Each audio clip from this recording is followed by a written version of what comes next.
Today I was graced by royalty when Her Majesty, the Queen of Ladonia, Carolyn Shelby, visited the RSnake Show. Carolyn and I discussed the background of micronations, how they differ from nation-states and microstates. We also discussed some of the more interesting aspects of running a micronation, some of the history of other micronations, how they're created, diplomacy, and what kind of person wants to build one. We also touched on sovereign citizens and camouflage passports. With that, please enjoy my conversation with Her Majesty, the Queen of Ladonia, Carolyn Shelby. Hello and welcome to the RSnake Show. Season 5, as a matter of fact. I have Her Majesty, the Queen of Ladonia.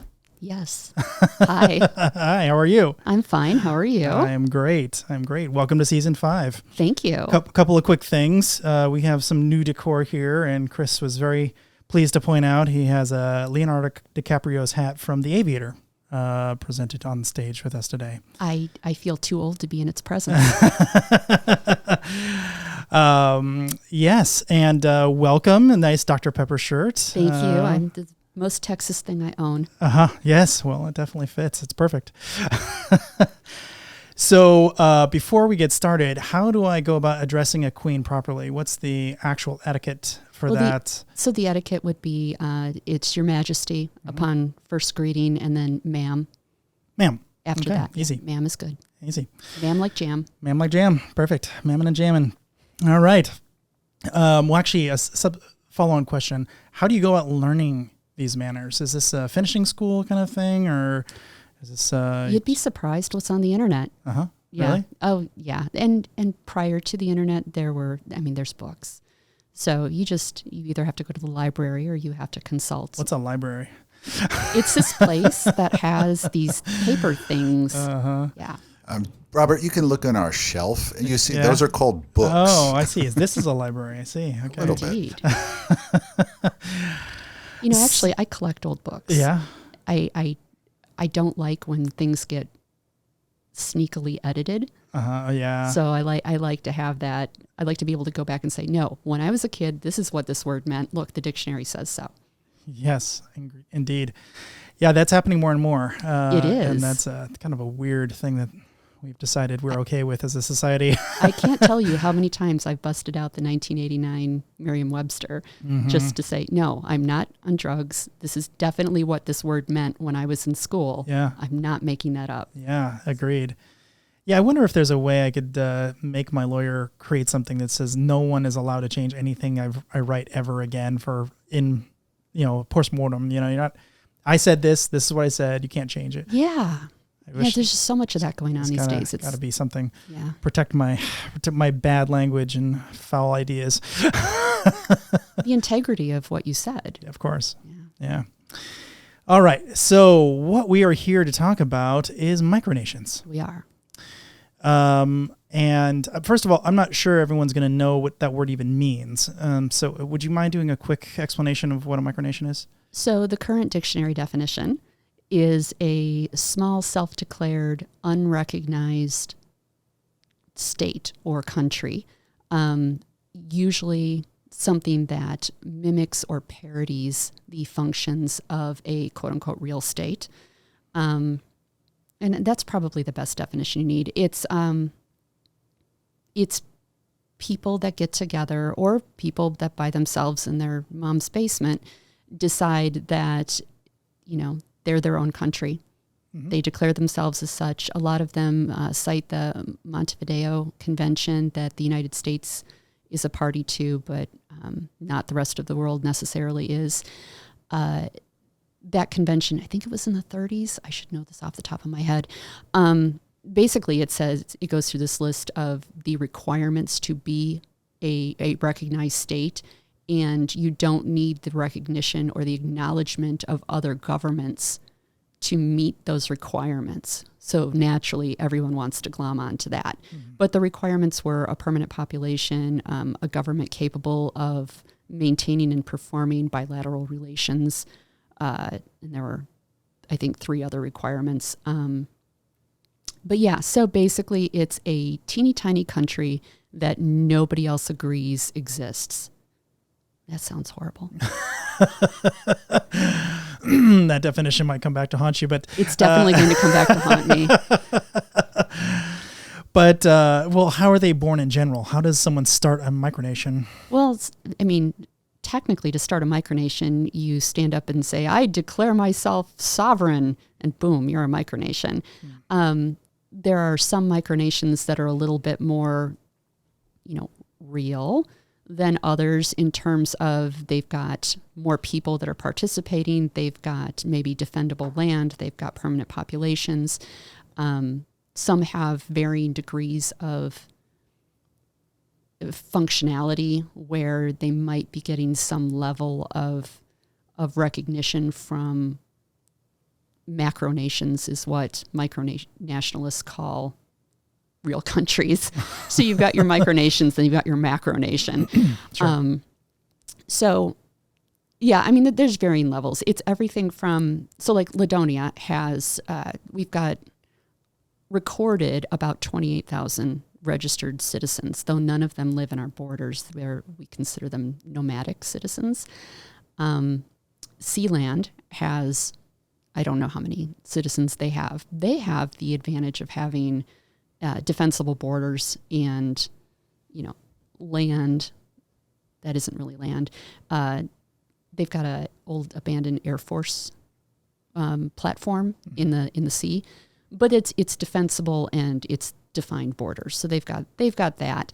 But then you've got 12-year-olds that declare their backyard its own country. There are people that consider that episode of Family Guy where Peter declared his yard, Pretoria, to be a micronation, though I think that's a stretch because it's, even for us, that's imaginary. So it's a very broad definition right now.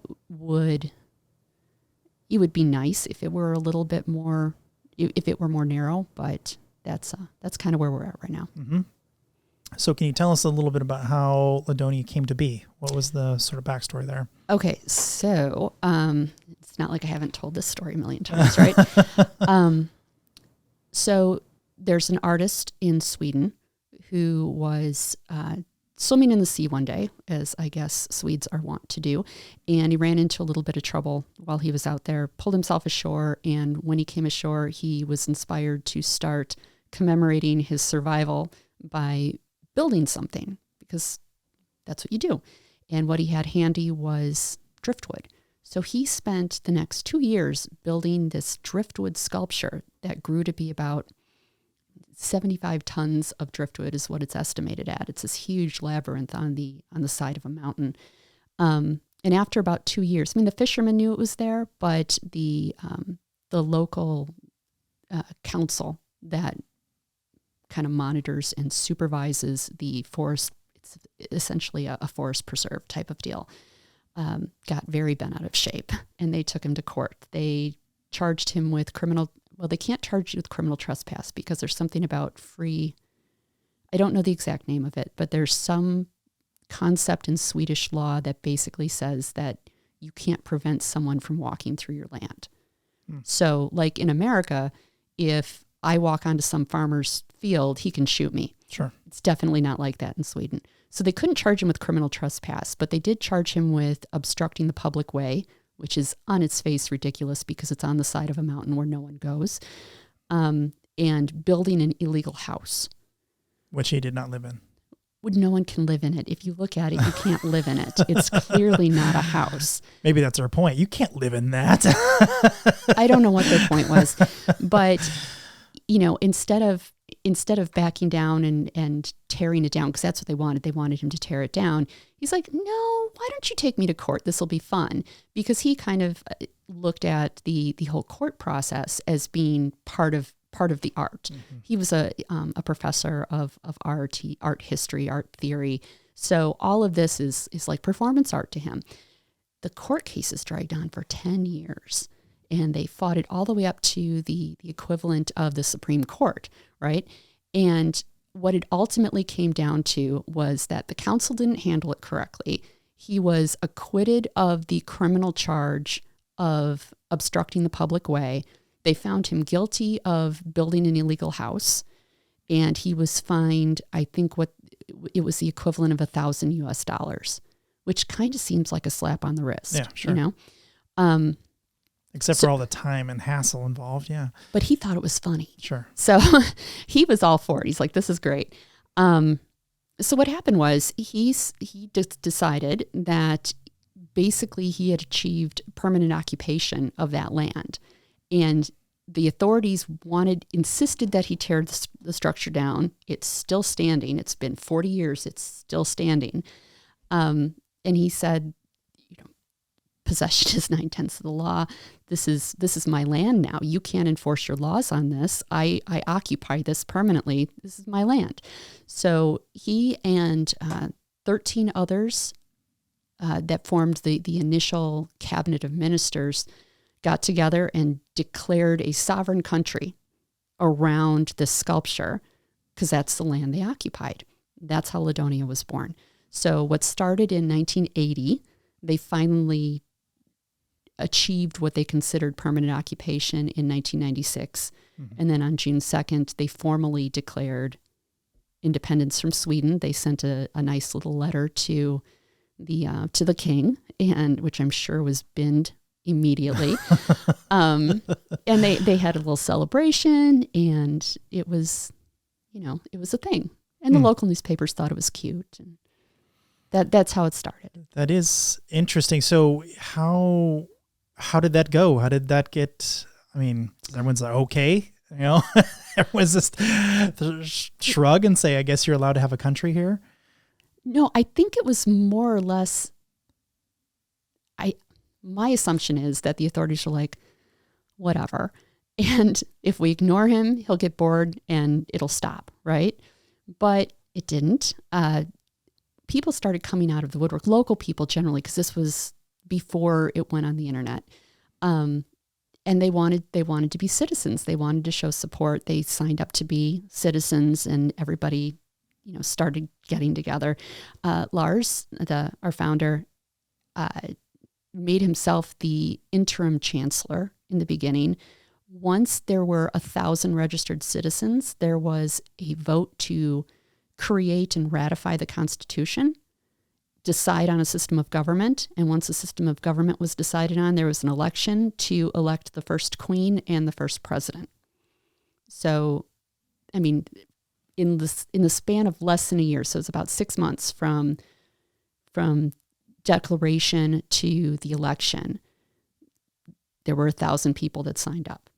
There was the vote. There was a system of government decided on, and the way it went. And by that time, what is that system of government? Out of curiosity. It was constitutional monarchy, basically popular monarchy. They called it a remini, which is Republican monarchy. There's a president. There's a queen. There's only queens, though. No kings. Never kings. Interesting. Yeah. The logic, I guess, from what I've read, is that a couple things. Number one, women have definitely gotten the short end of the stick when it comes to monarchies over the millennia. Passed over for boys, constantly treated poorly, very bad. So the thought was, well, we'll be very lady-centric, and we'll kind of balance the scales of fairness. And then the other thought was women tend to be less aggressive and warlike. And if you look at history where you've had great queens, there's usually been prosperity and peace. So we'll have a solid, steady queen that sits on the throne as long as she likes or until she dies. And then every 3 years we'll elect a president, and the presidents tend to be guys, but we get rid of them every 3 years. So you don't have any time to really. So, sorry, in Ladonia, does the queen actually have real power, or is that more of a statehood thing, kind of more like the Queen of England, or doesn't really control anything? So the queen's role constitutionally is really, I would say it's the way it's defined in the current constitution. She shares power with the president. So I don't think I could unilaterally write an edict that would override something the president wants. But I haven't tried. You should try just to see what happens.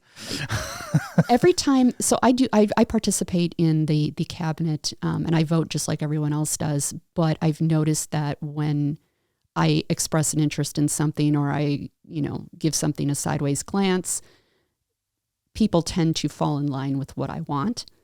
So it's not necessarily influence more than power, perhaps. Yeah, I don't know that it's power per se. It's the opportunity to push things in the direction I want with subtle opinion gestures.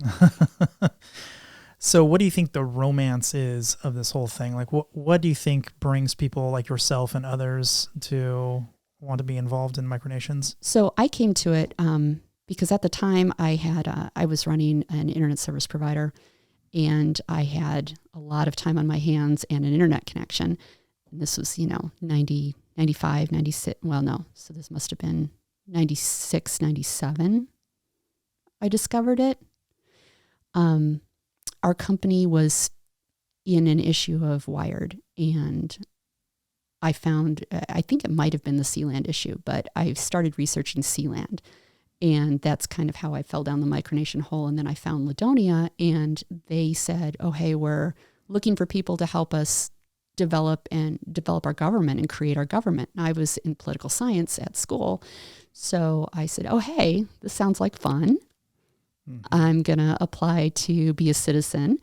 And part of the application is you donate your creativity. So my creativity was a business case on why they should annex Gary, Indiana.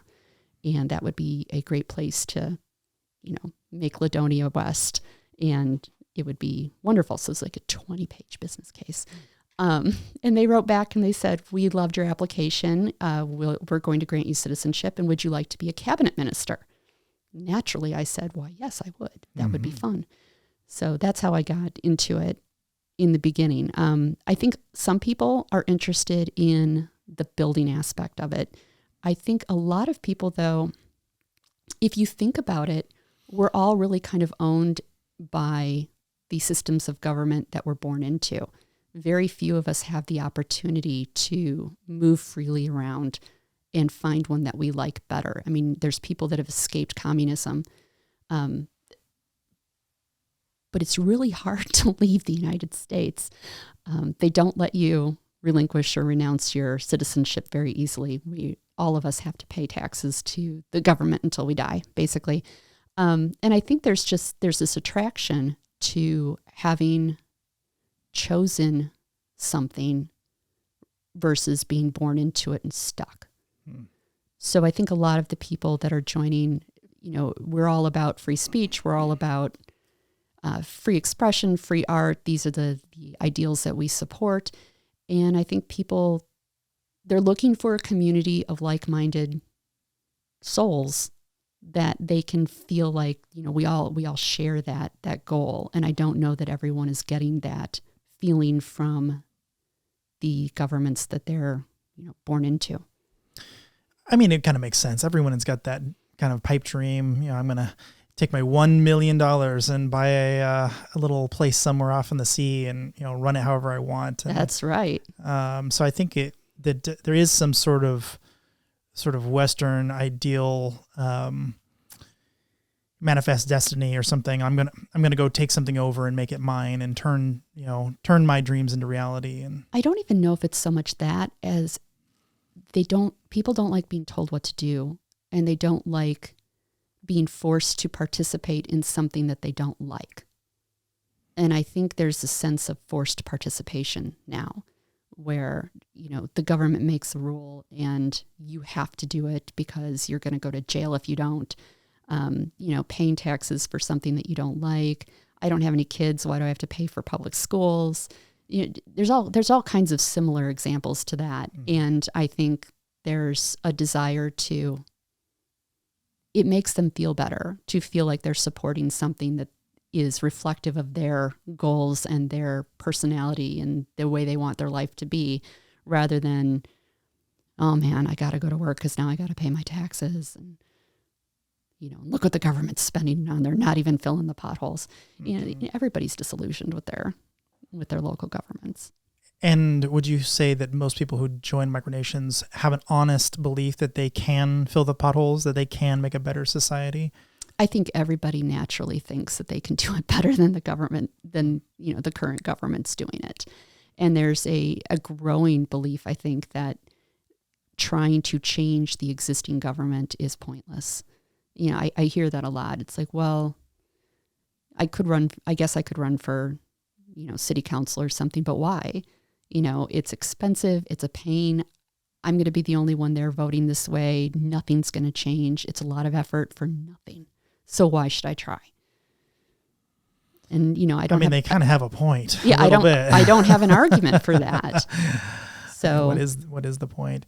So, this also appeals to people who like world building. There's this whole kind of thing around like RPGs, for instance, or, fantasy books, let's say, another example of that, where you can just build an entire world out of nowhere and just imagine and create what the rules would be in this world. Yeah. Or, maybe even what the characters look like, all kinds of things. There's a lot of that with Micronations, where we're going to have certain style of dress. We're going to have these certain anthems and, our own money, and it's going to look crazy and all kinds of things. Before I joined Ladonia, I remember having a conversation on it. It was called the Haven. Do you remember Coffee Talk? Yes, but I don't remember that. So the Haven was very pre-Twitter, pre-everything else. But we were all going to pool our money, and we were going to get an island, and we were going to go live on the island, and it was going to be awesome. And tiaras were going to be worn every day by all the ladies, and we were going to wear togas because togas are cool. I think everybody goes through that. You get a little bit of money, you get some friends, and you're like, yeah, we're just going to go off and do our own thing because that would be fun. Mm-hmm. And then you do it, right? Then you actually did it. And then, I sort of fell into this. To be fair, I wasn't queen I officially was accepted as a citizen in 2000. I didn't become queen until 2011. So I was just a cabinet minister for a long time before the opportunity presented itself. I was going to ask you about that. So how does one become a citizen of a micronation? Like, what, you just say I'm a citizen and that's pretty much it? Or what are the rules? It depends on the micronation. If you want to start your own, you just make everything from scratch. You write your own passports. You do what you like. If it's an existing micronation, like with Ladonia, you'd go to our website. We've got a little application form that you fill out, and your application is reviewed and processed. And if we deem you to be worthy, then you're assigned a citizen number, and you get your paperwork, and voila, you're a citizen. So what is that process? What is the criteria for acceptance? Basically, we have to think that you're telling the truth on your application. We ask people to say why they want to join. Do they have anything that they can contribute? We're just looking to make sure that it's someone who doesn't think that they're going to get a work pass to work in the EU. There are a lot of people that don't understand what a micronation is, and they think that this is going to be a free pass into Europe, and it's not. So a lot of it is just checking that. There are, I think, people that are looking to build a paper trail to change their names, and we can usually sniff those out too.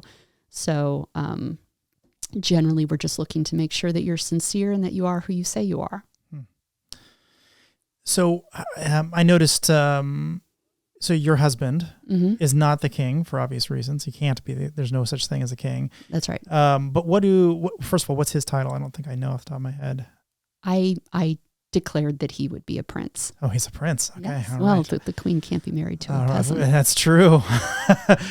But I know there's other titles. What did those titles infer or give you? Is that some sort of extra abilities within the political sphere, or no? Just nothing. No, totally ceremonial. It's totally ceremonial. It's fun, and we wanted to make sure that if you want to be a noble, you don't have to rely on an accident of birth or seek someone out who was lucky enough to be born into it and marry them. So anybody can be a noble. It really doesn't mean anything. You don't get. So can anyone be a prince? Come on now. No. There's a cap on how high you can go.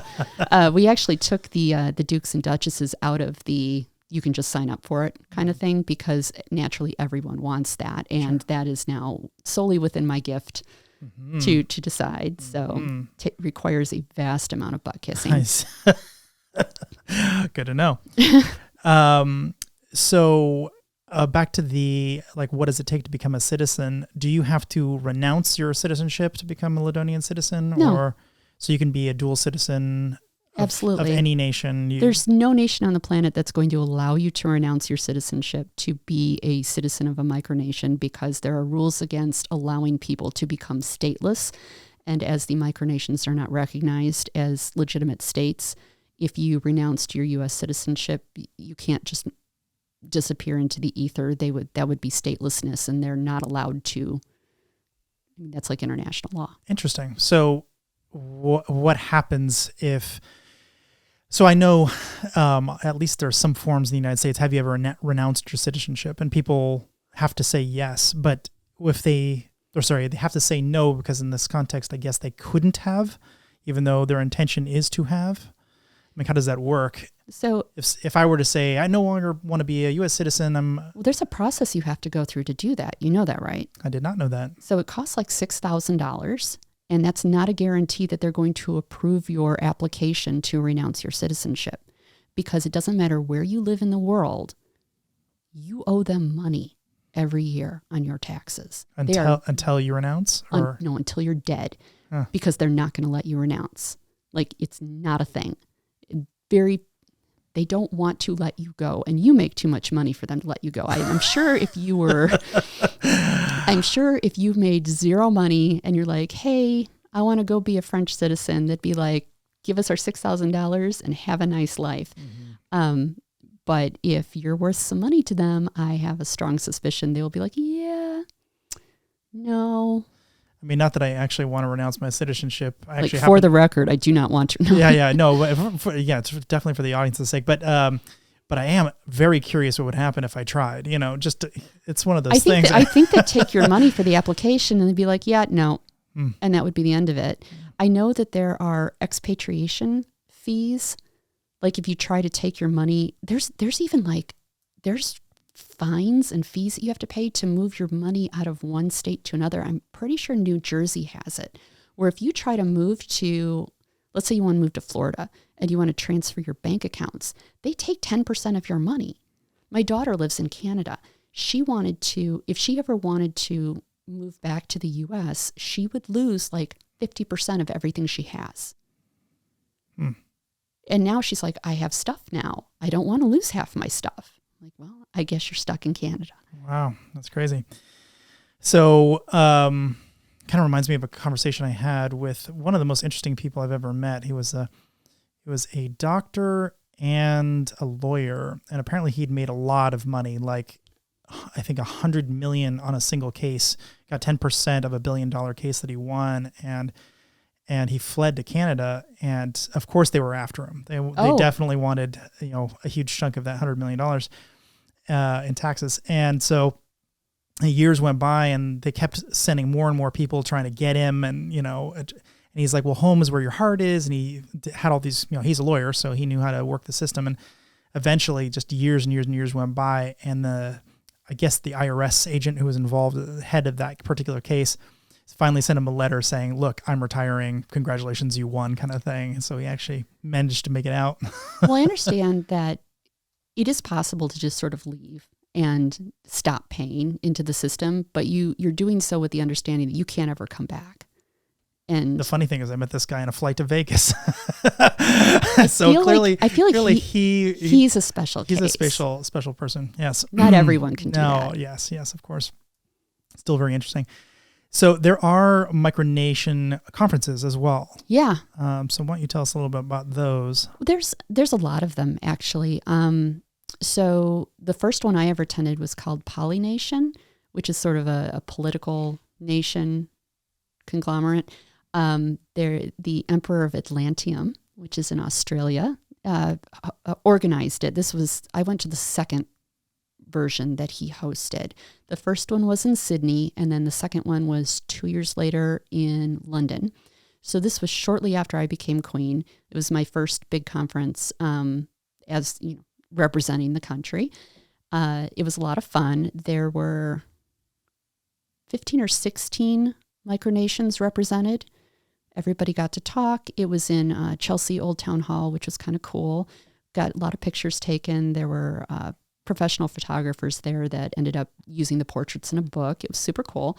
So there's that. There is the Microcon, which Ladonia is actually hosting this year. It meets every 2 years.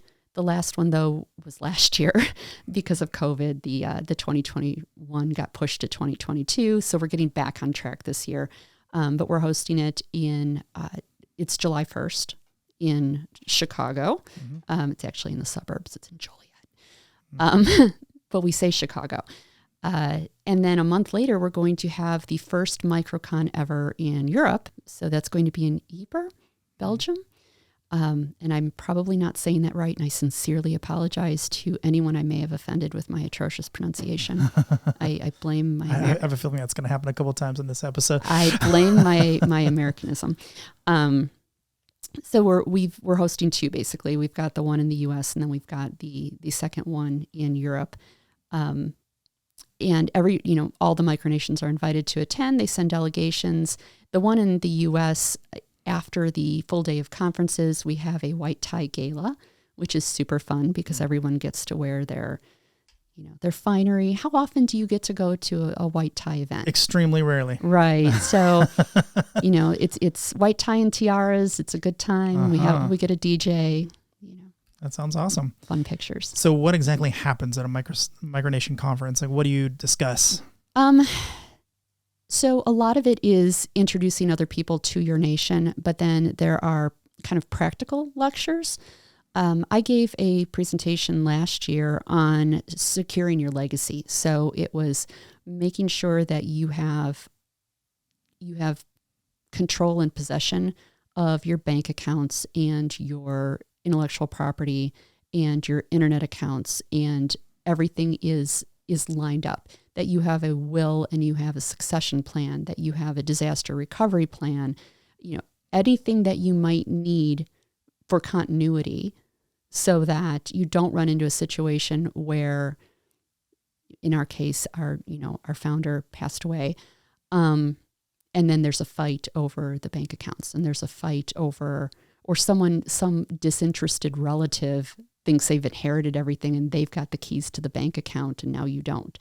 Or somebody disappears and they had the passwords to the internet, the website, and it ruins everything. So I went through, these are all the things that you have to think about. No one wants to think about dying, but stuff happens. You get hit by an asteroid, you get hit by a bus.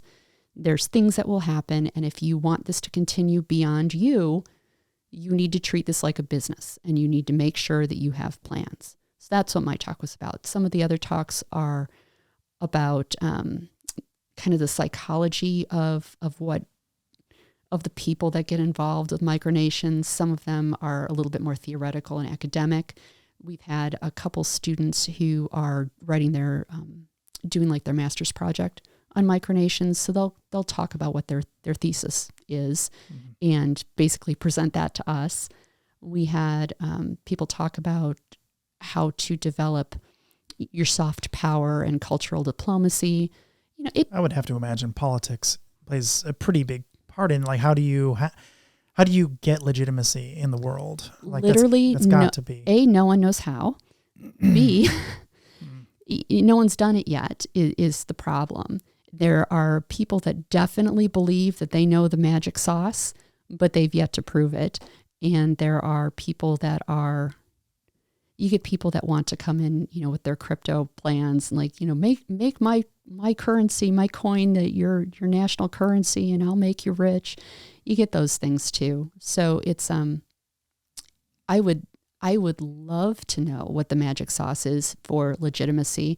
However, I don't know that I necessarily trust the speakers at the Micronation conferences to deliver that magic formula.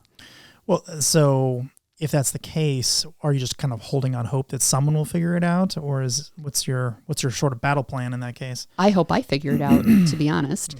I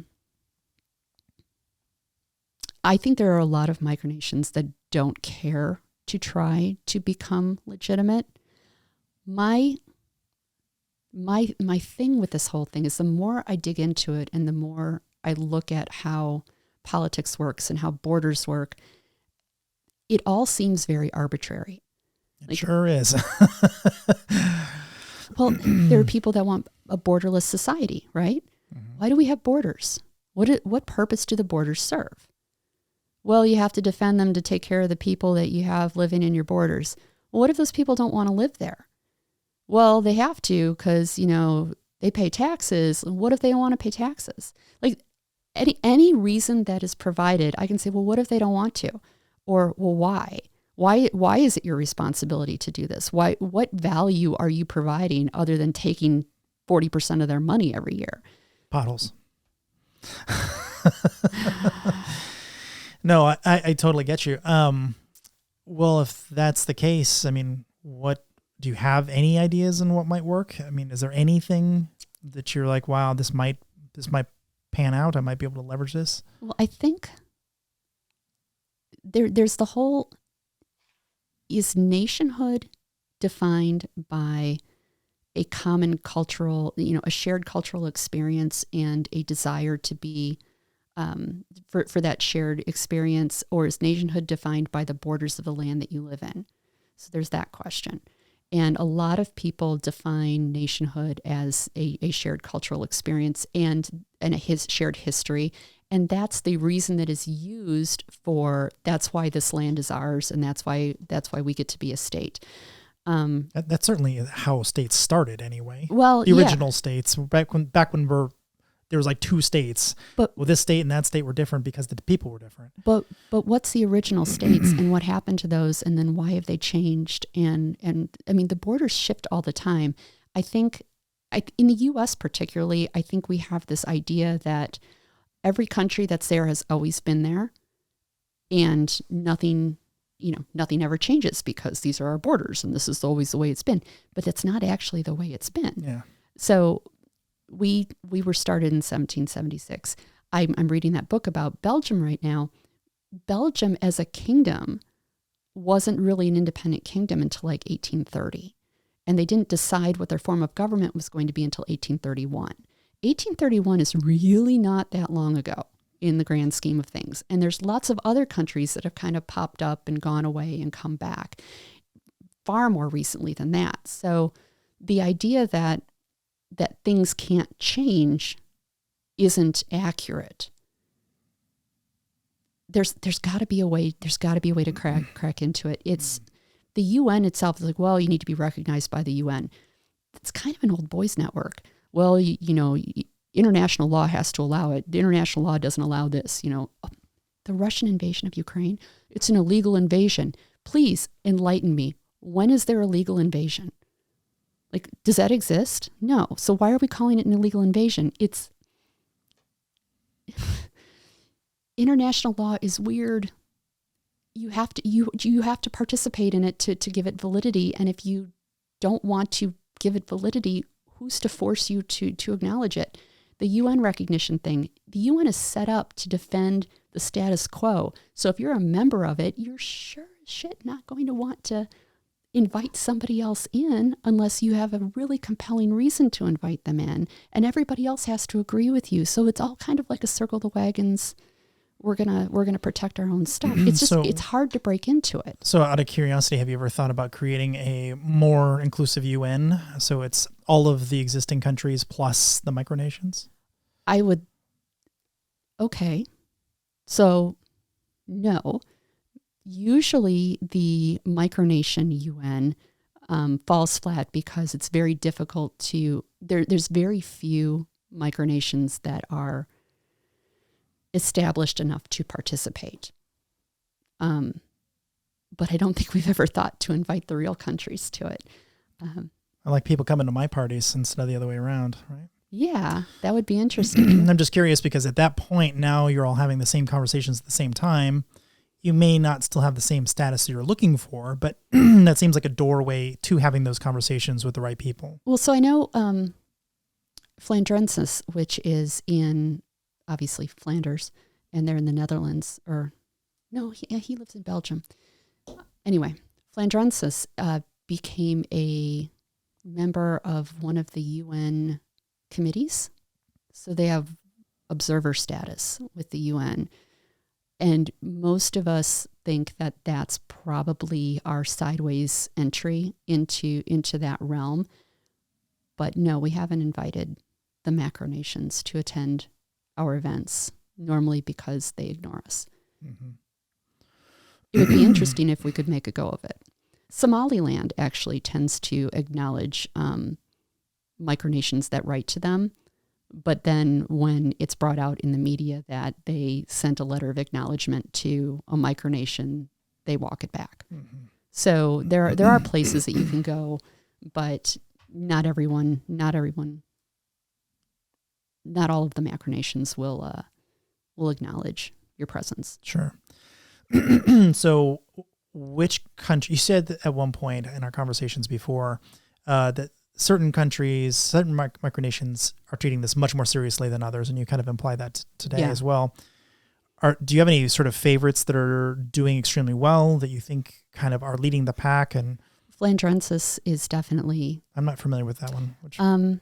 They're, like I said, they're in Belgium. They claim a section of Antarctica, and they don't want people living there. They're very environmentally conscious.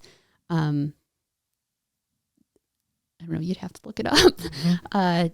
Niels is the Grand Duke, though, and he is a very nice guy. Is he Archduke? I forget.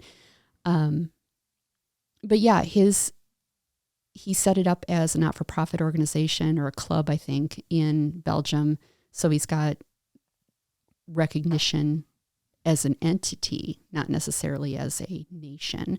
And that's how he applied for recognition or to be able to participate in that UN committee. And I believe it's an environmental UN committee. And he speaks a lot everywhere. We actually end up at a lot of the same events, so we kind of hang out. Interesting. So international recognition, what about recognizing them? So, for instance, Tibet, I know Ladonia has said that they recognize Tibet. Yeah. I'm sure that helps at least some degree if you recognize other countries that are kind of on the fringe. We would be happy to have, engage in diplomatic relations with anyone that would be interested in engaging in diplomatic relations with us, pretty much. I know in 2014, there was an article in Israel, I want to say it was in the Jewish Free Press, and the headline was "Recognize Ladonia." And there was a big picture of me, and my mom was petrified. She's like, "Someone's going to kill you." It's like, "Thank you, Mom. I feel so good now." And my friends were like, "You need to like tone that down. Tell them it was a joke." And I'm like, no, they want to. I will take whatever we can get. I will be very happy. So yeah, I'll take recognition from anyone that wants to offer it. What about like Taiwan, for instance?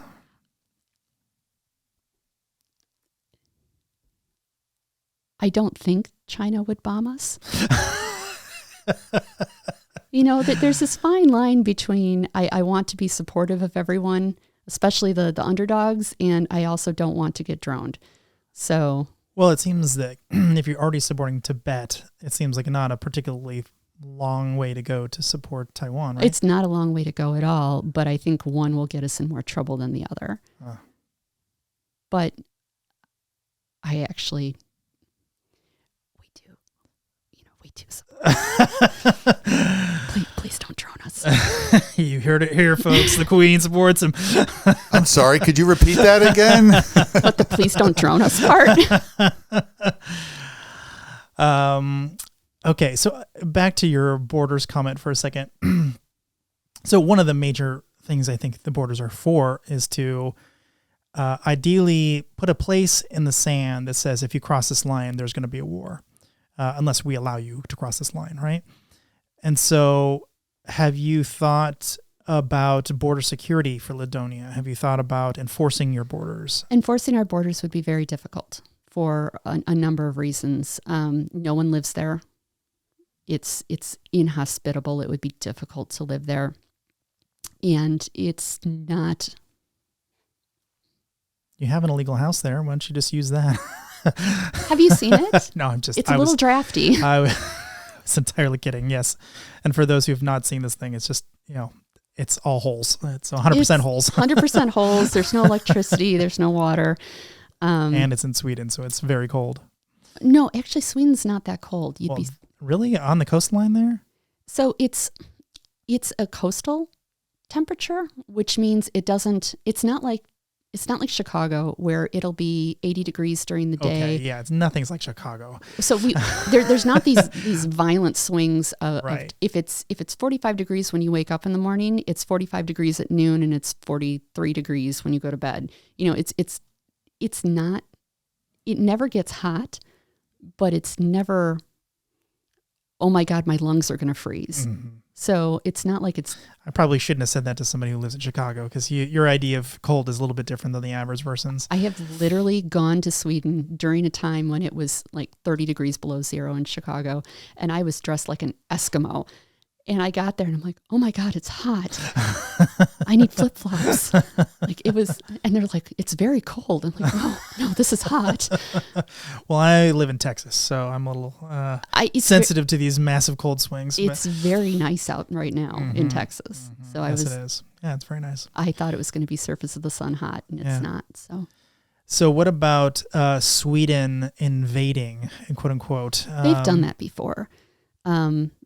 There was another sculpture that was there that they decided they wanted removed, and they sent a wrecker in the middle of the night, a boat, and they came ashore and they tore it down and absconded with it. So they've done stuff like that. I don't know that there's a huge...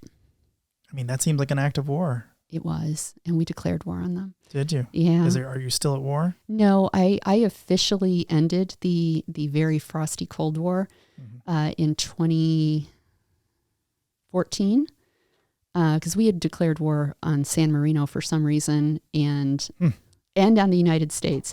Oh, wow. Yeah, that was when I was like, I feel like that's a bad idea. You think? Yeah. So I made a statement at one of the conferences. I read it aloud so that it would get entered into the public record that we were ceasing all of our war declarations. We're not admitting defeat. We're just calling it off because, war's unpleasant, and there's a lot of war in the world right now, and we don't need that. We don't need that negativity. Mm-hmm. So, but did they come back at any point, or were they happy with the single destruction and that was it? That was the single destruction, and they haven't come back. Random people try to burn it down. The Nimbus, the main artwork, it's been set on fire a couple times.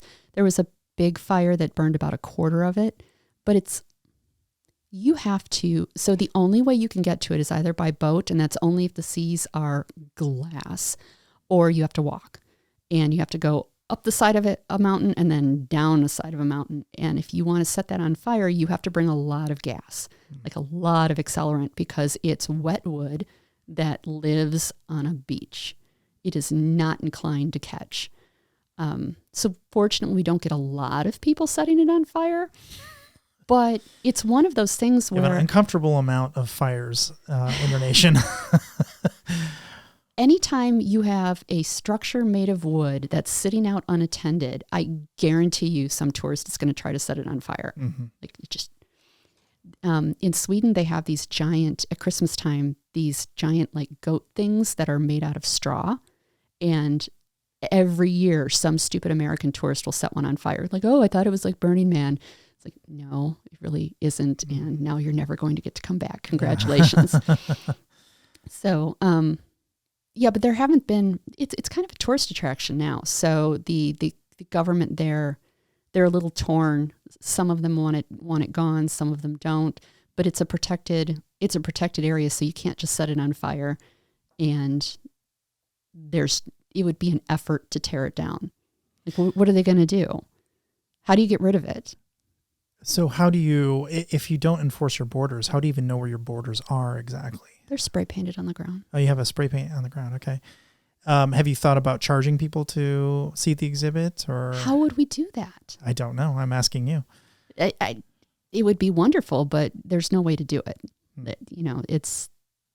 It's a public way, sort of. It even in low years, it gets about 40,000 visitors. People go down there, they have picnics. It's pretty, they enjoy it, but there's just no real good way to charge an admission fee unless you caught them like at the trailhead. Mm-hmm. And the trailhead is definitely not on our land, and that's controlled by the landowner, and the landowner doesn't like us. So I don't feel like there would be an agreement there. I don't think that's possible. Are you saying your country lives on someone's land? Well, it's technically public land. Oh. It's like I said, it's a forest preserve. So that entire peninsula, I'm trying to describe Swedish geography. That's all right. So it's kind of on a peninsula, right? And it's like here, but a lot of this peninsula was owned by a count. And they have a castle that's like right there. So Ladonia is like right here. They have a castle that's right there. For the people listening, it's close. Very close. And that whole area was once belonged to that count. 100 years ago, something like that, the count's family, there was a thing where like nobles were phased out and they don't really have power or control anymore. And at that time, they put all of the land that they owned into a trust. And the governing body of that trust has some of the family members and then some of the local government officials that sit on the board of that trust. And they own this park-like area. So we sit on land that is a park. Interesting. Yeah, I think that would be hard to enforce. We've offered to buy the land that we sit on from them, and they will not entertain that discussion at all. Either because the price point isn't high enough, or they won't give us a price. I'm pretty sure.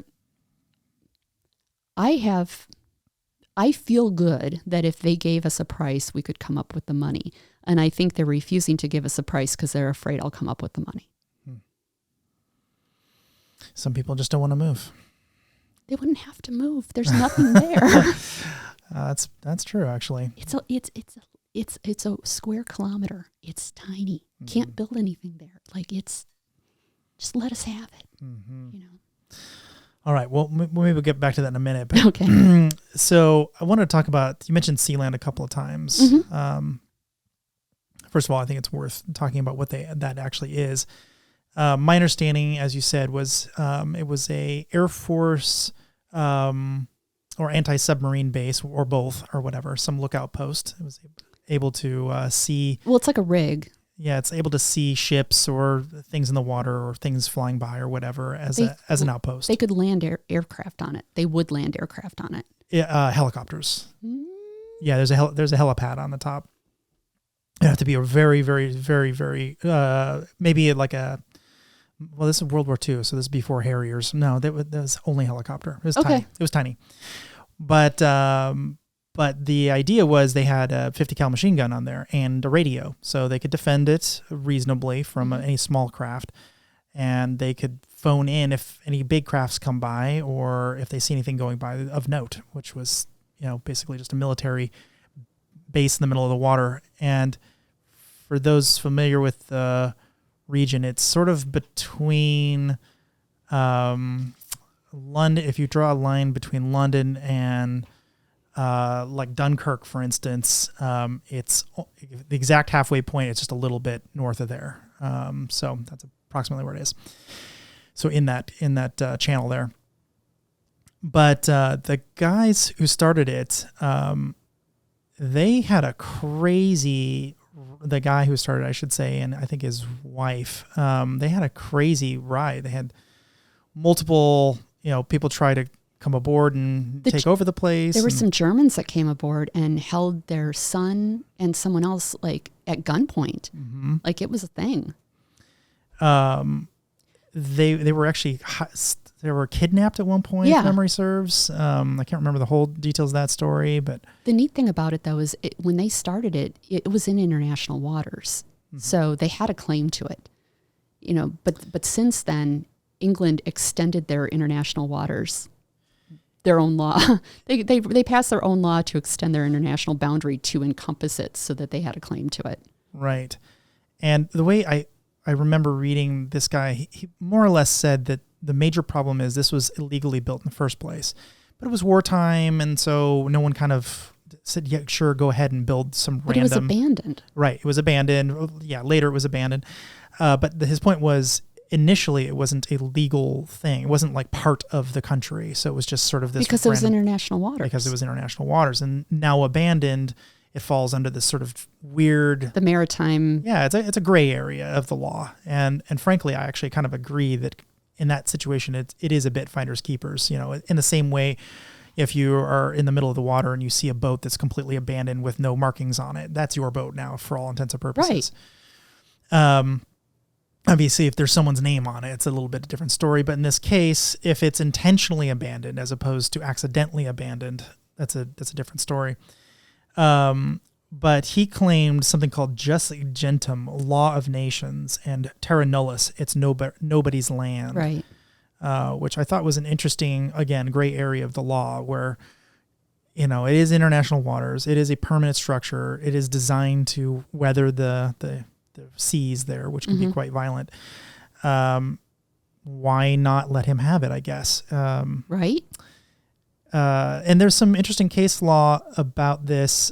He actually they took him to court. I guess he went back to the mainland. And well, they didn't live there all the time. Yeah, of course not. Of course. But he went back to the mainland at one point, and they arrested him on, I guess, I don't know, trespassing. I'm not exactly sure. I feel like it was piracy. It might have been piracy. I don't know. Probably a handful of different charges. Maybe terrorism because he was shooting at them at one point. No, all kinds of things. Who knows? I feel like it was some kind of piracy charge. No, that makes sense. But he ended up beating the case, and it was more or less dropped. But by virtue of it being dropped, he said, "Well, I think I've just proven that I own this. I think I've proven that I'm a micronation that's a real country now." Yeah. It's actually a little hard to say he's wrong, you know. Like they did kind of let him have it at that point. Well, yeah, and I think that's kind of the basis for, you know, claiming that Ladonia was independent was they fought and fought and fought and fought until finally they went, fine, whatever, and they just started to ignore him. And he says, "Look, we're still here, mine now." I'm sorry. So I first became aware of them in the 2000 timeframe-ish because of a new company called HavenCo, which they were going to put the servers in their in the columns. Yeah, so why didn't they do that? Well, they did. They actually got it up and running. It just was not a very good business model. Turns out that having cloud computing back in those days was not the same as we have today. Well, yeah, they could have cut the cable to it. It did have a satellite link, but which is very, very latent. Oh, yes, especially awful. Back in those days. Yeah. Really, really bad. Like multi-second latency kind of thing. And so for anything that you'd want to do other than storage of long-term archival of data or something, it just wasn't a very great option. So anyone who was seriously running a business would not consider that. And if you're really worried about the British government not being able to do something to it, well, it turns out the British government can do everything they want for the most part. I mean, they just drop a bomb on it and you're done. Right. So really the only thing it seemed to be good for is things like child pornography and like other kind of terrible things, and who wants their name on that? And so I don't think it ended up being a very good business model. And also it's very difficult to get to. So anyone who wants to check the integrity of the servers and make sure they're configured the way they expect them to, good luck getting out there. And so there's a lot of things that just made that kind of not so great. But we were talking to them because we had a business model at one point that was an awful lot like PayPal, and then we shifted it much later. We probably should have done that business model. I probably would be a very wealthy man at the moment. But the other model we came up with was closer to a fully anonymous bank. But we realized, again, very similar problems. The only customers you're going to get are child pornographers and drug dealers and terrorists. So it did not seem like a particularly great business model after we got down the technical aspects of it were more or less solved, but the business model, again, was not so great. That seems to be a recurring theme with pretty much any idea that gets explored. Is it always like, well, who's going to exploit this? Yeah. Really bad people are going to exploit this. I mean, there's no way to know for sure, but it gives an awful lot of abilities to some very bad people. Now we have things like, cryptocurrencies. So we have the same ways to do all that sort of anonymous banking stuff that we were thinking about before, only like 100 times worse, because now it's on a blockchain that anyone can look at. So, but it was an interesting concept. So that's how I first started talking to those people, and they loved the idea. Of course, we got pretty far in the process of talking to them, but it never ended up going anywhere. I suspect that that's true of a lot of micronations, as you get approached by a lot of people who have kind of somewhat harebrained ideas that... Well, right now it's a lot of cryptocurrency people. Like if I had a nickel for every time I was approached by someone wanting to make a coin, I could buy a really fancy sugar-loaded Frappuccino. Everyone looks at it as an opportunity to make money, and you have to kind of suss out who's got a reasonable approach and who is just kind of a crackpot. And there's a lot of crackpots out there. It also seems like other countries might be able to leverage a micronation to kind of deflect their finances. Like, we would prefer if you took the brunt of these deals on our behalf or whatever, and you might be able to creatively come up with ways to get them on your side. A lot of nation building is about, backroom agreements effectively. I'm sure it is, because like I said, it all seems really arbitrary. So it's what can you do for the guys that can give you legitimacy? Mm-hmm. I know that there's also some nations in the South Pacific that are starting to get underwater. And Tuvalu, I think, is one of them that's sinking. Those types of nations might also be looking for outstretched hands and, friends all over the globe. So, well, they're looking for places to go. Mm-hmm. And unfortunately, most micronations don't have places that they can allow people to go. Well, that was going to be one of my questions. What about buying more land? Definitely is something that is we're hoping we can do at some point. There's a big discussion about where that land would be. It's almost impossible to put it within the United States, because the United States is disinclined to make accommodations for that. Mm-hmm. When it's one thing if it's a joke, it's another thing if they think you're serious about something, because they'll swoop in. Like, if you start minting your own coins, you're like, oh no, it's just for fun. It's all fun and games until they decide it's not, and then they come and they take everything. And when they take stuff, they take everything, and then you may not get it back. So where would we buy the land? We have looked at like abandoned villages in Italy. We've looked at abandoned villages in France. Then there's how do we raise the money for it? I did establish a not-for-profit foundation in the United States so that we could handle donations, because prior to Lars passing, everything was just kind of done sort of haphazardly. And when I started looking at, there's people that want to make donations. I don't want those size of donations running through my personal bank account, because I don't want to be responsible for the taxes on it. I don't want people to think that this is like some sort of scam or a money-making venture for me. I want to keep all of the finances separate in an official fund with its own bank account, so that we can show everyone what we're doing with the money. And I don't want to get accused of using this for my own benefit, because I assure you this is not for my own benefit. People think I'm nuts. It's an adventure. But yeah, we would very much like the opportunity to buy some land. So it's not a matter of not wanting to, you just haven't found the location. We haven't found the location, and only recently, like within the last year and a half, have we had the not-for-profit, the banking structure to put the money, keep the money segregated from my personal finances and from everyone else's personal finances. Though if some rich guy would like to buy us the land and just gift it to us, that would be super cool too, and I won't say no. Mm-hmm. Maybe there'll be a dukedom in it for them. So another one that I saw that I thought was pretty funny and worth mentioning was the 1964 Ernest Hemingway's brother created this raft Are you familiar with this one? Rose Island. It was a 8 by 30 foot bamboo raft that he called Republic of New Atlantis. Oh, that one. Okay, yeah. And the way he dealt with this, I thought was actually pretty clever. He put a bunch of scraps on one side of his country, like food scraps or whatever. And what happened is various different bats would land and eat the whatever food he left there, I guess fruit bats, and defecate on it.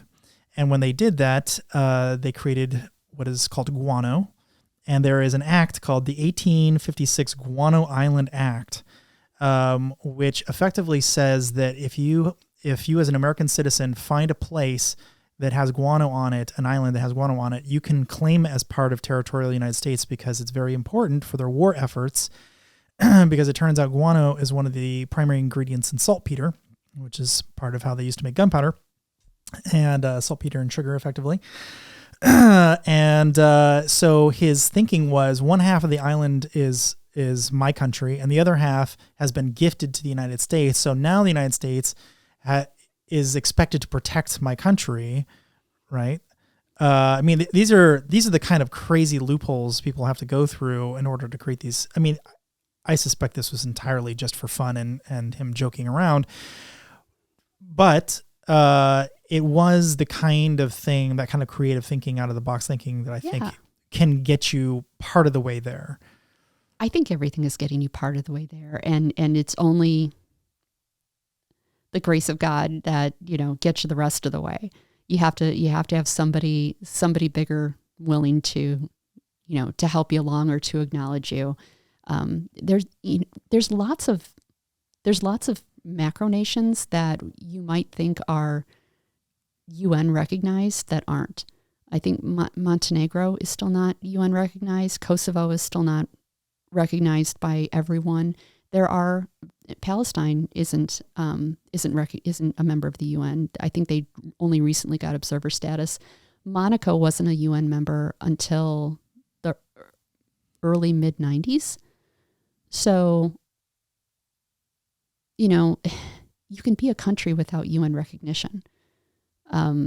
But you have to get enough people to treat you like you're legitimate to be legitimate. It's really all about perception. Mm-hmm. Yeah, I mean, in the end, these are all rules made by people, right? They're all arbitrary. Mm-hmm. They're all arbitrary. Mm-hmm. So anyway, Ernest Hemingway, his brother, apparently does not know his history very well because, like almost everything that lives in that region for any length of time, it was hit by a hurricane and destroyed. But it was an interesting experiment, I thought. Yeah. So Rose Island was another one. I think Netflix just did a documentary about it, but it was off the coast of Italy, and it was a stationary platform, but it was kind of made out of like wood and stuff. It was like a shack, an elevated shack, but the Italian government blew it up. So that's always one of, and there was a guy who declared himself sovereign. This is recently off the coast of Thailand, I think. And he got arrested for sedition. I've not heard that one.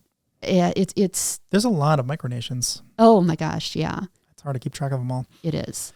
Terra nullius, you were talking about that. Bir Tawil is kind of between Sudan and Egypt. And it's, I believe, the only confirmed piece of no man's land left on Earth. So lots of micronations claim it. But you can't just claim it and start a country there, because there's people that live there. It's in the desert. You got to go through Egypt to get there. How do you just go claim something where you don't live or you've never been? Mm-hmm. That's I think one of the issues with people running around claiming land and saying that it's, a new country. It's like, have you ever even been there? Have you planted your flag? Mm-hmm. Yeah. Do you have a flag for that matter? Oh, they all do. Oh, they all have flags? Oh, every one of them. Oh, the first thing they do, every 12-year-old, first thing they do is they get out a piece of paper and they draw a flag. They've all got the flags. There's entire subreddits of micronational flags. Oh, really? Yeah. Interesting. Hey, could you tell us about your flag? I noticed that you're wearing a green pin. Can you explain that? Okay, so there's two stories, and I will tell you both of them. The first story is that the original story, because declaring sovereignty kind of came out of a fight with Sweden, they boiled the Swedish flag until the colors ran together as an act of defiance. That's why it's all green. So it's a green cross on a green field because yellow and blue make green. Interesting.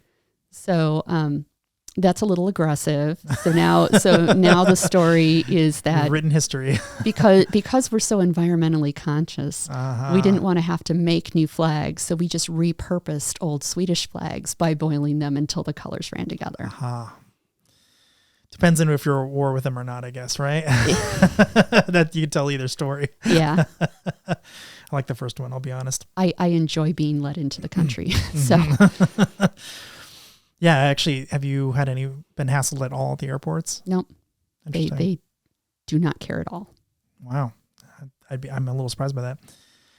So Minerva is another one that this story is probably the one that captured my mind the most out of all of the stories, probably mostly because of the visuals, but there's this guy, Moses Olitsky. He's a Lithuanian-born man who ended up becoming quite wealthy, if memory serves, and made a bunch of money in the stock market. But before that, his family basically were all killed in World War II. And so in concentration camps, he was liberated and went to the United States. And I think he was very disillusioned by both the authoritarian regimes, but also what he saw as what the left was going to do someday, and they were going to do the same thing. He thought of them as the stormtroopers. The right's bad, yes, but the left has their stormtrooper tactics. So he was adamantly anti-left. So he ended up finding that there was this atoll off the coast of Tonga, I think. Is that sounds right? I think so. Yeah. And Tonga. Yeah. I said Tongo. I knew it didn't sound right in my head. And he basically said, well, this little chunk of this atoll, like, no one's using this thing. It's not near really anything. Why don't I just build a country here? If only that would work. So he brought a bunch of like earth diggers up and put a whole bunch of sand on top of the very kind of low-lying kelp seabed or there, whatever the I don't know what it would be called, it's atoll. Like a reef. Yeah, there you go. That's the word I was looking for. So the reef was like maybe a foot off the ocean floor, and so he built it up so he could actually have some structures there or whatever. And so him and a bunch of his friends were out there, and they're like, yay, they planted the flag. As you said, he had a flag. And then they left because there's nothing to do on this island. So they don't live there. That's just where they're planting their flag. And so at some point, somebody saw this happen. Or, someone came by and like, hey, what's going on? And they told the Tongan, minister or whatever, the president of Tonga. And apparently he was not impressed. And and they sent a boat down. They sent the military. They sent the military down with with actual guns, real guns, and they tore the whole thing down. And so they came back, I think, one more time and tried to have a last stand there, and they had a shotgun or something. And then the Tonga showed up again with actual guns again and said, get out of here. Yeah. And so that was the end of it. And there's a couple of things I thought were notable about that one. One is one of the things they said about why it failed. They're like, we just didn't have enough people who were willing to defend our country. If we had more soldiers on the ground, we wouldn't have been able to hold this territory. Yeah. I think there is, unfortunately, something to that. If they had 1,000 armed men and a couple of ships, warships or whatever, they could have quite easily held that ground from Tonga anyway. I think that's what disappoints me the most about everything that I've been reading is that the only way it seems that you can start a new country is through force. Like there has to be a revolution, there has to be bloodshed. Why does it have to be like that? Haven't we as a species evolved past that? And I guess the answer is no, because I cannot find an example of a new country that has been created that wasn't created out of some kind of civil war or armed bloody conflict. I have a feeling when space becomes more accessible, you might see some more of that kind of thing happen. You know, we're going to create a new country on this rock that I just found in the middle of nowhere. But for the foreseeable future, we're here. We're Earth locked. Yeah. So I even think when space becomes more open, the big countries, you know, the U.S. and China, especially, and Russia maybe, are going to be like, nope, that's ours. Nope, that's ours. Nice try, but we're going to take that. Yeah, perhaps. Yeah. I have a feeling they'll have trouble holding it, though. You know, it's easy to get like one ship there. It's hard to get, you know, a fleet of ships to go, you know, attack things in different distant parts of the galaxy or whatever. Maybe it'll be like the Wild West, you know, or the Gold Rush, when you can go out and just, you know, stake your claim and it's yours. But even with that, you know. I know this is obviously way pie in the sky and way out there, but I think there is something to this. Is all laying the groundwork for what happens in the future. So let's say I can go to a planet that no one's ever knew even existed before. Why wouldn't I be able to do all that? Who is going to stop me? Because at that point, it really does come down to, we'll show up with your gun. You and what army is going to stop me from starting this country? Well, that's just it. It's yours until somebody with bigger guns shows up and takes it away from you. Right. Yes. And so I think that is actually the answer to your question about how to get legitimacy is unfortunately a show of force. I know. I wish... Diplomacy and a show of force. I desperately want there to be a way to do it without force. I mean, I'd love to be wrong, but I don't think you are. I don't see how that would work exactly. So, but the second you start arming, the second there's any hint of that, some government's going to swoop in on you, declare you a terrorist, and, you know, then you disappear and they lose the key. So that just meant you needed more guns. You need to get them faster, I guess. Yeah. Not that I would ever do that, because that would be wrong. I love story. So one of the reasons I love this is because to me, this feels academic, but still close to home. Like, obviously I'm not going to start any micronations in the near future. Don't worry, I'm not going to become a competitor. But I do find it extremely interesting to see all the caveats and all the things you have to worry about in the construction of a country. And well, that's why I thought it was interesting. Like stamps, like you have to have stamps. Otherwise, how are you going to get mail to places? Like, how does that work if your stamp isn't recognized? Passports, you know, there's all kinds of things.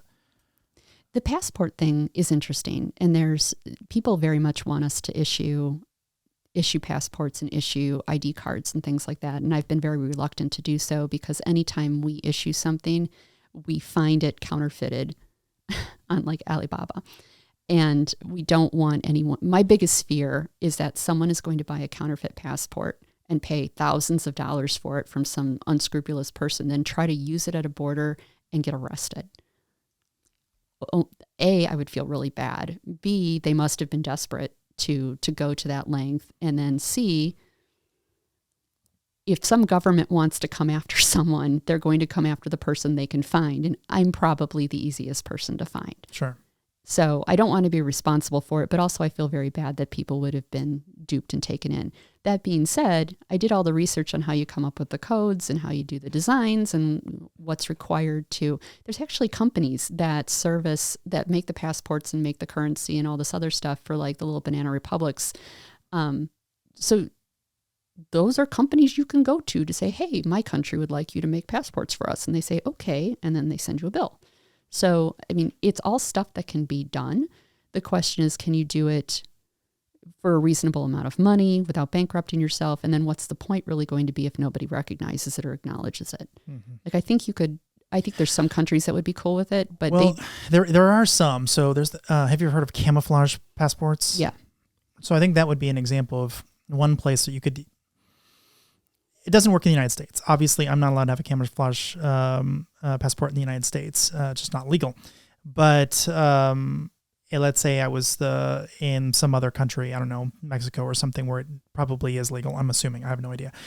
Is it legal or is it just not illegal? Well, for the purposes of this, I think that's fine either way. Because what's really happening is if I'm in Mexico and some bad thing's going down and someone says, oh, let me see your passport. And you hand them a passport of Ladonia. Yeah. It's a very different thing than if I hand them a passport of the United States. Like, oh, I don't know what that is. Okay, well, whatever, fine. You're not who I'm after. You're not the target. And so there is a point to doing it. And I'm certain that a cohort of people would be interested in it, knowing full well that being caught using it in a context for which it is not going to be accepted, that is up to you to get arrested. That is not up to the Ladonian government to bail you out. I would sincerely hope that to be the case. That's sort of a best judgment sort of situation. But if they... I was just going to say, funny, I don't know if we didn't talk about our holidays yet, but we have a holiday that's called Stealing Day. And every time we celebrate stealing, we always say, celebrate strategically. Remember, we're not going to bail you out. What do people steal, out of curiosity? It depends. It's right after Christmas, so theoretically it's a lot of Christmas presents that you wanted and didn't get. I usually use pictures of like raccoons stealing cookies off of plates. I suggest to people that they steal kisses or steal time or steal a nap. But I can't be held responsible if someone decides to do something else. I see. But you are advocating stealing, just to be clear. That is the name of the holiday. Could be taken anyway. The day after that is the day of throwing things at each other, usually beer cans. So I see. We won't pay your hospital bill either. So in the case of camouflage passports here, Donna Walker claims to have come up with the concept, although I kind of suspect it happened before that. But she said that it was used by oil executives in Iraq to flee Jordan, as an example. So I think there is a use case for it, and to a large extent, you said you don't like it when people use Ladonian citizenship to start up a paper trail, as an example, for false identities. I'm assuming is what you mean by that. False identities. We've had a couple people where it was clear that they had just recently been released from jail for kind of serious felonies, and I was really uncomfortable with providing them with documentation that had a different name on it so that they could hide from background checks. So yeah, I totally understand that, but also someone in my position, I often have to create sort of, I wouldn't call it exactly fake identities because they're not backstopped by actual ID, but fake email addresses and fake websites and that kind of thing for the purpose of doing investigations and talking to people without them knowing who I actually am. So in that context, it's actually quite useful to have another backstop identity that's fully backstopped in a real location that people can say, yeah, that's a real person. We get a lot of applications from people that are trans that are looking for an identity that is in their preferred gender. And I don't have an issue with that. I have an issue. The ones that I kick back are the ones where it's clear it was someone who committed a pretty gross crime and is trying to keep that off of the radar when they apply for apartments or things like that. And maybe that's the wrong thing to do. Maybe I'm not being generous enough. I'm not here to admonish you. I'm just more saying that these are the edge cases that I could see someone wanting it for in a relatively benign circumstance. Well, we're small enough that you're free to plead your case, right? The things that we get bent out of shape about, and by we, I mean largely, I look at the ones that get kicked back for questions, and I make decisions on them. But are they too young? Are they not serious? Or are they, just being grossly fake? I don't know. It's kind of arbitrary, and it's kind of. What you've mentioned not serious a couple of times to me. I know when someone's just like playing a joke. Okay, that's what I mean largely. But you've also mentioned that in context of someone starting Micronations as well. What's an example of one of those? There are a lot of kids that are playing around with communism, and they're playing around with, sometimes they start playing around with neo-Nazism. Like they start exploring some ideologies that are frowned upon in polite society. And I mean, clearly they don't want their real names associated with it. Clearly this is something that they're just kind of using as an academic exercise. And those are things that I personally try to discourage. So when I'm approached by those kids, hey, can you recognize us? And it's like, no, I think your mother would be upset if she knew you were doing this. Like, no, you're awful. You're a bad person. And then there's the people that are just, into the LARP. You can LARP all you want, but I'm over here. I'm going to try to do some stuff. And I don't want to be bothered with your LARP. Mm-hmm. LARP's a dirty word. It is. So, one of the problems with these camouflage passports, and I think people who are trying to take it seriously, is in at least one case, they actually used a real country's name, maybe not even realizing that was the case.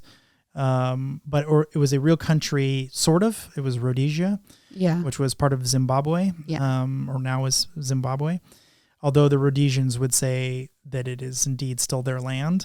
It just has been claimed by Zimbabwe. So they said that any citizen anywhere in the world who wants to become a Rhodesian citizen, sure, go ahead. They kind of embraced it as opposed to saying, don't do this. They said, you know what? We see there's a need for this. We understand that people might be in a situation where they're worried about, you mentioned transgender. If there's something you're fleeing, for instance, and you want to become a member of our country, we embrace that. So they actually had a simple application process on their website. I think it's called Rhodesian-government.org or something. I can't remember. Where you could go and you could actually type in this information and become a citizen right there. It was a Class S citizen, whatever that means. And they battled. They were in a weird situation where they were battling becoming a real country by virtue of the fact that there was a sort of decree from the UK. It was called a NIBMAR, NIBMAR, which is some transglobal, no independence before majority rule, transglobal decision. They said that if you want to be a country, you have to have the local population and your primary government kind of intermixed. Otherwise, we're not going to accept you as a real country. I know that if you're a Commonwealth nation, you can have you can vote yourselves out of the Commonwealth, your local population. And one of the things that kind of occurred to me was the population of Pitcairn Island is aging to the point that they're going to eventually die out because they don't have enough young people there. And I'm like, we could show up with a small force of 50 and just bags of whatever drugs old people like. And I bet we could get them to vote themselves out of the Commonwealth and vote us into power. And then boom, we've got inhabitable land. But the downside is it's Pitcairn Island and it's a million miles from anything useful. Well, but it gets you statehood. But it would get us statehood. Mm-hmm. Well, maybe it's worthwhile then. And could you hire 50 interns to go do it for you? I bet I could. I honestly, I could. I have thousands of people just in our English speaking Facebook group. We could get people. Sure. Are they qualified soldiers? No, but if everybody's over 60 where we're going, how hard does it have to be? Well, in the case of Rhodesia, and I think maybe you're in the similar-ish boat, they say they are not necessarily a nation in the traditional sense. They are a transnational or a trans-global country, which to them means we have people everywhere. We have them all over the globe, and every place they are is part of our country. It doesn't mean that the land is ours, but it means our people are there, and therefore our country is there. And while we may not have any land in the traditional sense that you might be thinking of, we are actually everywhere. And so they're becoming more of a virtual country than a country, if that makes sense. That really sounds a lot like what we have going on because no one lives in Ladonia. All of our citizens, we call them nomadic. So they all live wherever it is they're going to live, and no one gets to move to Ladonia. They get to be a citizen. They get to participate in our elections. They get to create a ministry if that's what they want to do. There's all these things that they can do, but they just have to stay put. Mm-hmm. So it does sound very similar. It is very similar, and they seem relatively established by virtue of the fact that they were, again, trying for statehood, and they really were just turned down kind of on a technicality, not really. If it had just been slightly different circumstances, they probably would have been. There would have been the country of Rhodesia. Are they still around? I can call them. I'm sure they are still around. Although their website was down when I last checked, but that doesn't mean anything. No. Okay, and so the other one that I thought was worth talking about, with regard with passports, was the NSK State. Yes, I met them. You've met them. I met them they were at Polynation 2012 in London, and they gave a talk about what they did. And there were people that used their credentials to flee the war. Yeah. You'll have to remind me where it was. It was in Sarajevo. That's right. During the the Balkans, collapse, right? Yeah, during the collapse of Soviet Union. So I guess that was 95.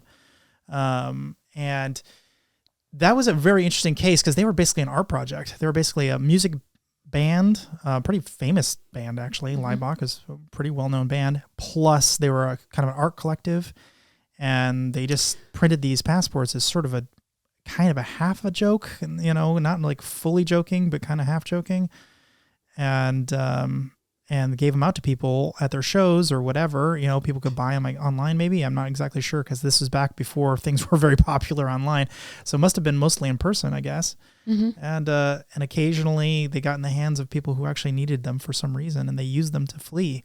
And back then, during the fall of the USSR, it actually made sense, because no one really knew what the country names were. So they're like, oh, I belong to whatever this country was. And people are like, oh, I guess that's one of the new countries, because no one knew, because there's so many of them. Yeah. Just another one of the stands that popped up or whatever. They came to Polynation, and there was a group from Dresden that when Germany reunited, these people were all really disaffected because the housing prices went up just ridiculously, and they have a block of houses that and it's like an anarchist commune. They have no real leader, and they all vote on things. Everything is like super democratic. There is no leader, but they have a music festival every year, and they come to our Micronation events. I wish I could remember the exact name of it, but they're in Dresden. There are examples of people making a go of things. Freetown Christiania is another kind of anarchist commune that's in Copenhagen, and they had a black market for drugs and weed and stuff. And so I believe that they're on an old army base, but it was surrounded, and the cops basically let them do whatever it is they're going to do as long as they stay in their little area. And it is really, I've been there. It's neat. It's like squatters, and they have businesses, and people are it's very hippie-like. It's hard to describe, but they've been sort of allowed to just be there, and they're right in the center of Copenhagen.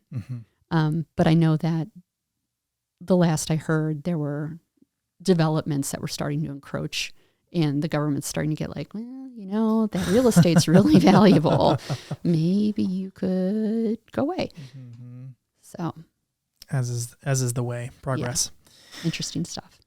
So I want to talk a little bit about what I think is a very minor step between what would be referred to as a normal citizen and a micronation founder, which is the sovereign citizen movement, which is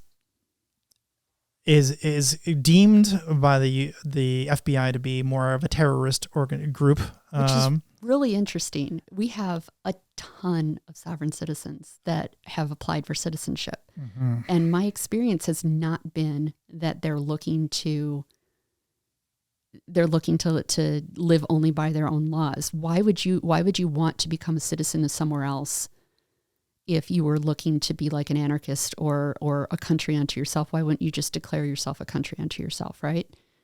So what were you going to ask? But like, I have so much to say. That is sort of the heart of what I was going to ask. So, I mean, first of all, what do you think the major difference between the two are? I guess the second question follow on would be, why wouldn't you treat them with as much seriousness as any other potential candidate if the idea is they are disaffected and do not believe that the laws of the country, the U.S. in this case, are lawful, and so they want a new start without all of the bureaucratic and all the setup costs and complexity with starting a new country, which, as you know, is incredibly onerous. Why not allow them in? We do allow them into Ladonia. I generally don't have a problem with them. They seem like nice people. My advice to them when I have the opportunity to speak with them is, please get a real license plate on your car.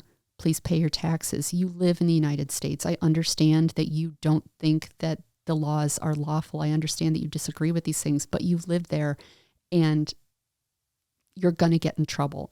And whatever legal loophole you think you found to get out of paying that speeding ticket or having a driver's license, I assure you that you haven't found one, and you really just kind of need to play ball with them, because they're going to come down on you.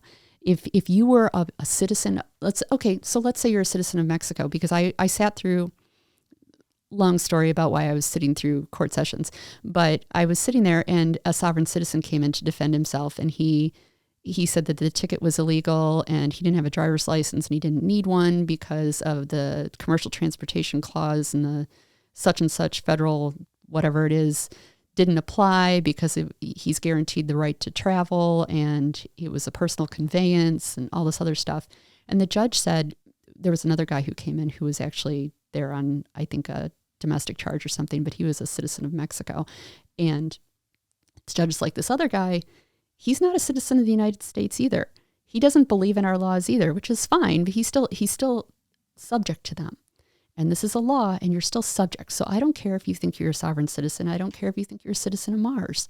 You're still subject to these laws, and you still have to follow the rules. That's just the way it is. I'm pretty sure if an alien showed up, I don't mean a legal alien, I mean an actual alien, he wouldn't say that.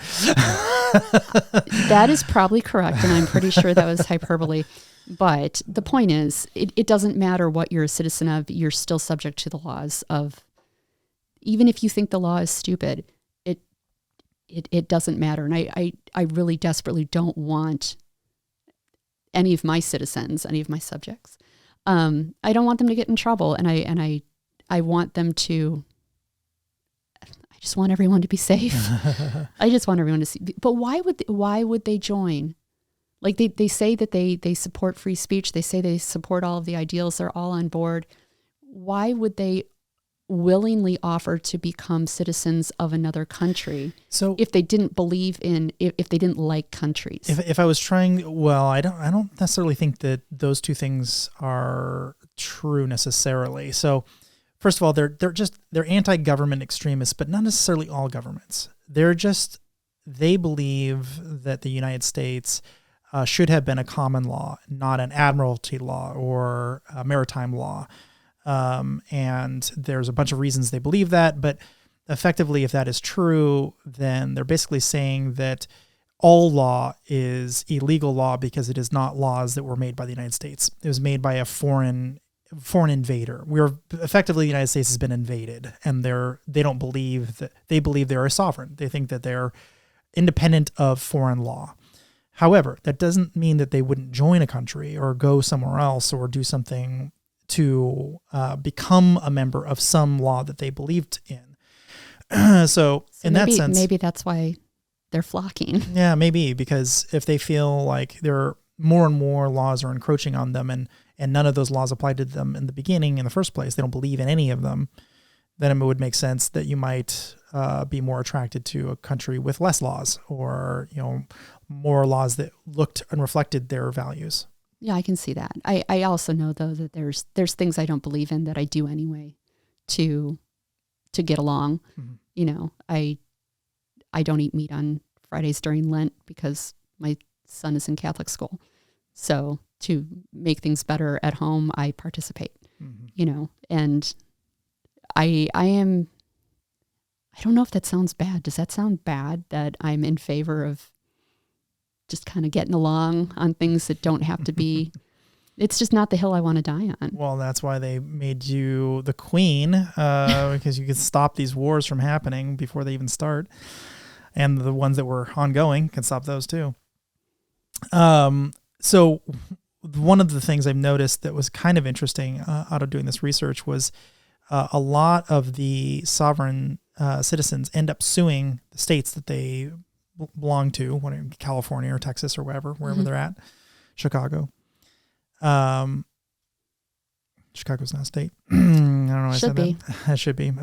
There's almost should be. There is a separation movement in Illinois where they're trying to cut Chicago out and make it its own state, and then make the rest of it be like South Illinois. They try to do that with San Francisco as well, I believe, or the Silicon Valley area anyway. There is a big push to like split California into at least 2, if not 3. Mm-hmm. Yeah, I've seen those proposals, but one of those things that's kind of interesting is these people end up suing the states or the federal government, but specifically the states are where it's most interesting. And they end up doing it more than once. They did it like 50 times, 100 times. Yeah, I think they become nuisances. Right, and they end up creating this. There's this weird carve out in the law where it's vexatious lawsuits, and you get on this list, which I actually found this list. I was surprised I was able to find it so easily, which is kind of like a please don't do business with any of these people list, because they're incredibly litigious. But it was.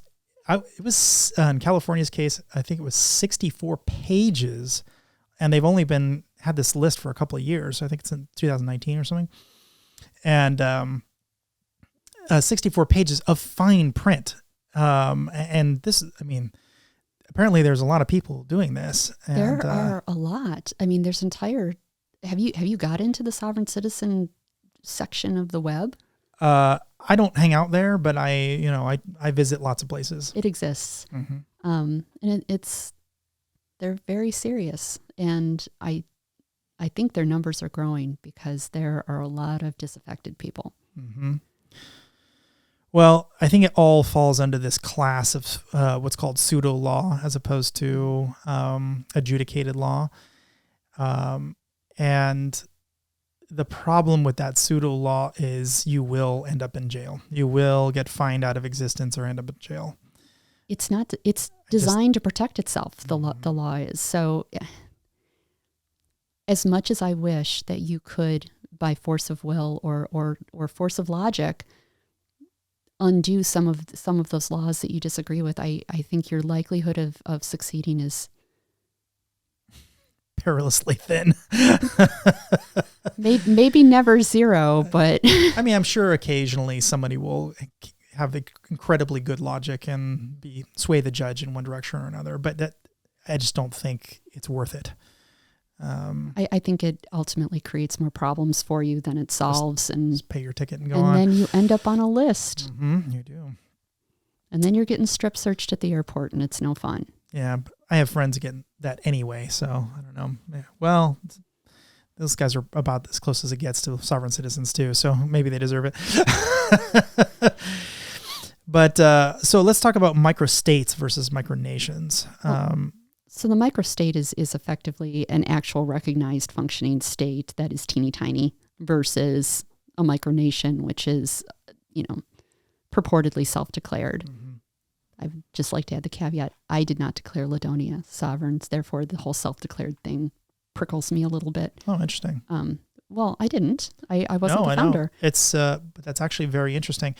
And I know others have abdicated their throne at one point or another. I forget the name of the micronation up in, I think it was northern Australia. Hutt River? Yeah, Hutt River, thank you. He died. But before he died, he abdicated it to his son. I don't think so. I think his son inherited when Leonard passed away. Oh, maybe. And then the son went, and then Australia came down on him like the fiery fist of God because they'd been waiting for the old man to die, and they wanted back taxes. And he just went, I can't keep fighting you. Just, we'll sell everything, take your money, just leave me alone. Mm-hmm. And that's kind of what happened to it. It's very sad because very few micronations outlive their founders. Mm-hmm. So Sealand has outlived, I don't remember what the first prince's name was. Prince Michael is the one heading it up now. I do not remember. I don't remember. Patty. His name was Patty. And I think that's short for Patrick. And then Ladonia is still an ongoing interest, and I fully intend to keep it going. But most of them, when the founder goes, so does it. So does the will to keep fighting. Mm-hmm. Well, it kind of makes sense. Usually the person who started it was the spirit of the thing. When the spirit's gone, it's hard to keep going. Now, the self-proclaimed thing, though, I am constantly referenced, especially in print, as the self-proclaimed Queen of Ladonia. Not self-proclaimed. That's a libel suit right there. I was elected. I was elected by, and there was a vote. I am by the will of the people and the grace of God. Mm-hmm. Queen of Ladonia. Interesting. So, I have a quick question. Sorry to interrupt, but how many citizens do you have? On the books, we have over 28,000. So we're rapidly approaching Monaco level citizenry. That's fantastic. Thank you. Right? Yeah. Yeah. So speaking of, Monaco is a microstate. Yeah, it's a microstate. 39,000-ish. And it's 0.78 square miles. Vatican City has, I've heard all kinds of numbers, so it's a little hard to know, but I've heard the most credible number I saw was 439, but I've seen as high as 1,000, so I don't really know. Residents as of 2019 and 0.19 square miles. Mm-hmm. And Ladonia is, as your most current estimate is 28,000 members. Last one I had was 2019 was 22,000. So you've grown quite a bit since then. Yeah. And 0.39 square miles. So you're actually kind of right between Vatican and Monaco, like right between the two. Dude, I'm telling you, it could be a thing. Yeah. I mean, it by things like landmass and population, I think, if the problem is we don't have resident population. Mm-hmm. And that's the kicker right now. If I had 28,000 people living in that cramped little slice of the side of the mountain, that would be cramped, and it would be a force to be reckoned with, certainly. Mm-hmm. Yeah, I think so. That kind of brings me to my sort of last set of questions here. I mean, what's next? I mean, what do you do? It sounds like you really need land. You need soldiers, you need land, you need money, like you need all the kind of the foundational stuff that gets a country going. Land. I think if we started with land, other things could fall into place quickly. The question is, where do you get land that people would be willing to live on? Most of us are going to have to keep our regular jobs to support things because we don't have an economy really set up. So anywhere I got land, I could live there almost all of the time. However, I would need internet access because I have to do my job. Mm-hmm. And I need to do my job so I have income. And I assume everyone else is going to be in the same boat. Do we get land? If you're landlocked, then you have a problem with you're an enclave and you're surrounded by another country. So anyone that wants to come there is going to have to come through another country. So do we look for a place that's on the water? Where can we go where the government's not 100% likely to fight back? And then once you start getting big and successful, some government entity is going to want to come in and take things. They're going to want their taxes. They're going to want... What about that nation that's about to go into the water and just say, hey, can we have some of your islands that are no longer going to be livable anyway? That's a thought. It is kind of out in little remote. Very remote, and prone to be underwater. But it feels like there's some ways you could work something with these more imperiled nations that are on their last handful of dollars and their land is falling into the ocean. To be honest, I haven't gotten to serious parts of that yet. I mean, Lars just died in October of 2022 or 2021. 21, yeah. That whole time was a mess. We've got a fight going on right now for control of. It's not really a fight.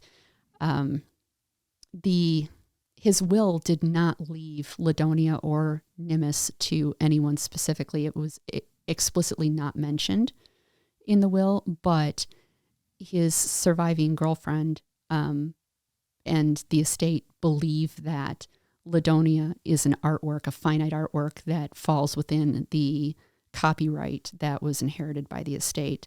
So there is a bit of a disagreement over who controls that. So I've been kind of dealing with that and keeping things running for the past year. But I think we're getting close to the other side of that, and I'm looking forward to definitely seeing how much further we can push things.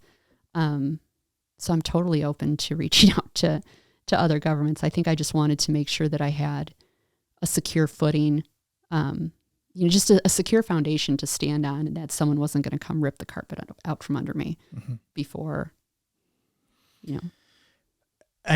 I know you are probably wildly too small with a million other problems to deal with, but are you worried that this is colonialism or imperialism or anything like that, where you are coming into other countries and taking their land and then spreading? And because there's a lot of talk about things like this these days. Yeah.